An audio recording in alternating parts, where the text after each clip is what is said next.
In today's video, I'm going to share you 10 lessons that I've learned from the book I read in the previous year. All these are my personal key takeaways from the book I read and it has helped me, so I hope it will help you too. On every lesson I share, I will also mention the book so that you could pick it up and read it yourself if you found any of the lessons interesting. You can also check out the timestamp in the description below. Feel free to skip around if any of the lessons is not for you. Let's dive in. Lesson number 1. Knowledge should be shared. I came across a sentence from the book Building a Second Brain by Tiago Forte. What is the point of knowledge if it doesn't help anyone or produce anything?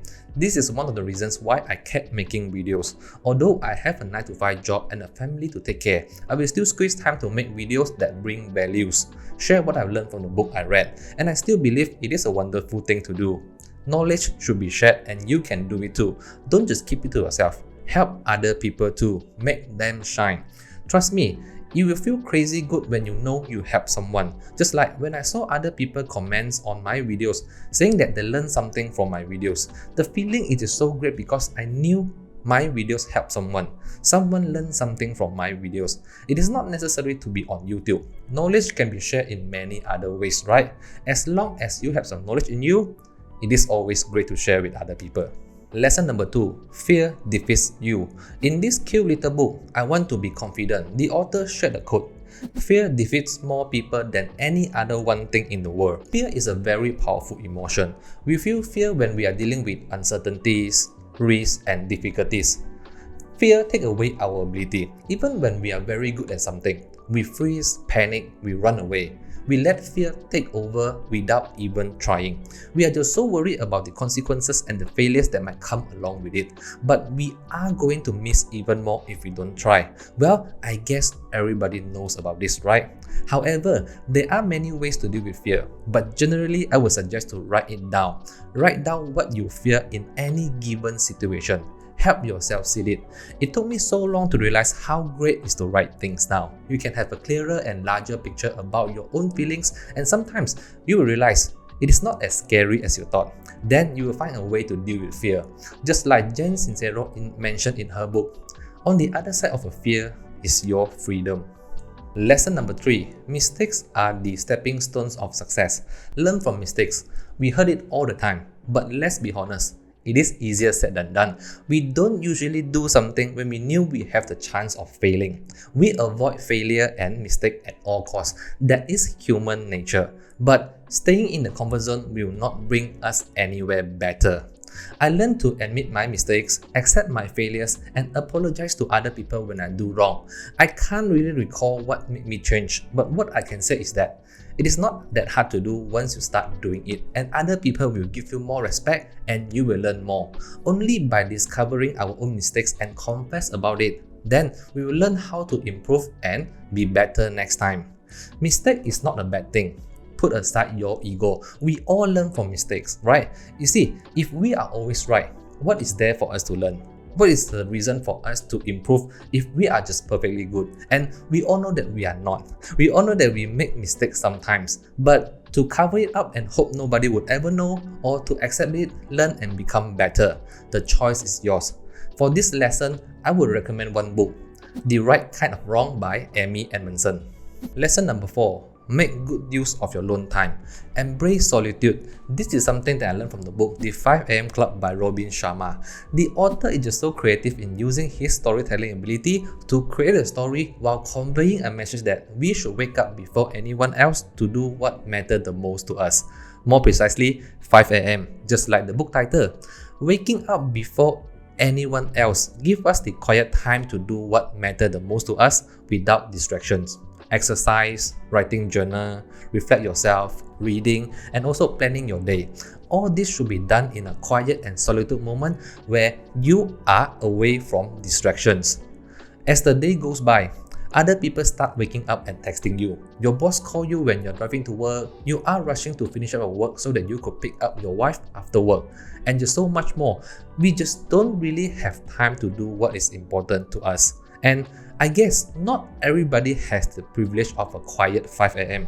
If you are one of them, maybe you could look into your day and Decide a time when you have little to no distractions, and then set it as the golden hour and make sure you use it to grow as much as you can. As we grow, we have lesser and lesser time for ourselves, and we need to use our alone time the right way. Lesson number 5. Have faith and keep believing. I learned this from the book You Are a Badass by Jen Sincero.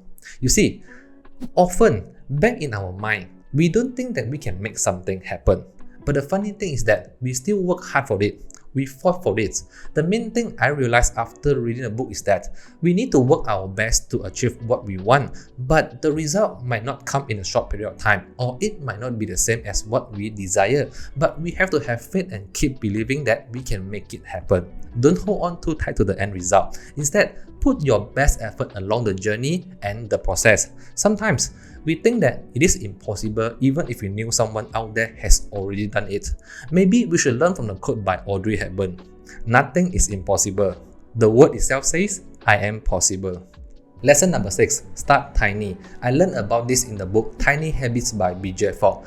It is one of the steps in his behavior design, but I will not be touching on the behavior design. Instead, I believe to make it easier for us to start taking action, start building a habit, or even stop procrastination is to start tiny.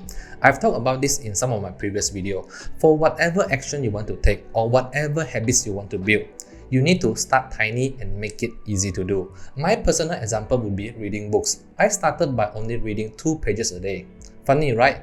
But reading 2 pages a day is very easy for me, and slowly it has become my habit, and nowadays I can easily read more than 20 pages a day. Exercise. I usually go for a 4 km run whenever I exercise nowadays, but I started with only 1 km. So for whatever action you want to take or habits you want to build, just remember to start tiny first, on a level that you can show up every day. It is not about how fast you can run, it is about how far you can go. To go further, you must make sure that you can show up every single day. So remember, start tiny, make it easy to do, alright? Show up every day, build a habit, and then you can easily increase the pace. Lesson number 7. Everyone has regrets. I read this book earlier this year, The Power of Regret by Daniel Pink. I don't know about you, but I think that everyone has some regrets in their life. Some people will say, I have no regrets, everything is a learning experience. But I don't personally buy that. Yes, it is a learning experience, but it is still a regret. Regret for not doing it younger. I think this is the kind of regret that hit people the most. People have a deeper sense of regret for the action that they did not take compared to the action that they took. But the main point here is not to stop with our regrets. It's not to become negative because of it. Instead, is to use it to fuel us to move forward. If you have regrets, it means that you knew you could have done better, and this experience will remind you that you should do better next time around. Regrets help us make better decisions and improve. So face it, face your negative emotion and the pain that you experienced before, but not to stay put. Instead is to do better in the future. We will become better. We will eventually improve, but it doesn't mean that we have no regrets. Lesson number 8. Grow mindset. Dr. Carol shared great knowledge about fixed mindset and growth mindset in her book, Mindset. But the main thing I learned is that being open-minded and flexible are not the same as having a growth mindset. This is a little wake-up call for me. As Dr. Carol described, there is a difference between flexible or being open-minded and being dedicated to growing talent. Alright, being flexible, willing to listen to other people doesn't mean that we are growing if we don't take the necessary action to grow, right? Another point that I learned from the book is that having a growth mindset doesn't mean that everything that can be changed should be changed. Sometimes we need to learn to accept our imperfection as long as it doesn't really harm the life of others and the life of ourselves. Alright, these are only the personal key takeaways for myself from the book, and you should really pick up the book yourself and read it if you would like to learn more about growth mindset. Lesson number 9. Your goal will change. This is one of the lessons that I learned from the book The Psychology of Money by Morgan Housel. This is the very first money book that I picked up. But the main point here is that as we grow, as we age, as our life change, our goal will also change. We are going to have different goals in different stages of our life. When we are young, we chase for fun things. We want to make more money. When we grow old, we don't like to chase fun things. We don't like to take big risks. We want to have a stable and healthy life. But this is just a very simple example. The point here is that don't go all in into something where you invest absolutely all your time and money into something. Then, few years down the road, you realize you want to have a different life now. Then you need to run in another direction twice as fast to make up the time that you think that you have wasted. Well, it is not that you wasted all your time before this. It is just that you want something different compared to your younger self. So accept that our life will change. Our goal will change. Don't put everything into one basket while we are not sure about our future. We can do our very best, but not going all in. Your goal might not change in the years to come, but be ready because it might change tomorrow. Lesson number 10. Emotions help you get things done. These don't come from any books I read. Instead, it is from Ali Abdar and his brand new book, Feel Good Productivity, which I haven't read, but I'm going to read it very soon. When it comes to getting things done, right? We often think about how to efficiently manage our time. Then we plan a time, we sit down and then we start doing it. But very quickly, we found ourselves aimlessly scrolling social media because more often, we don't feel like doing it. So even if we plan for it, we are still going to drag it.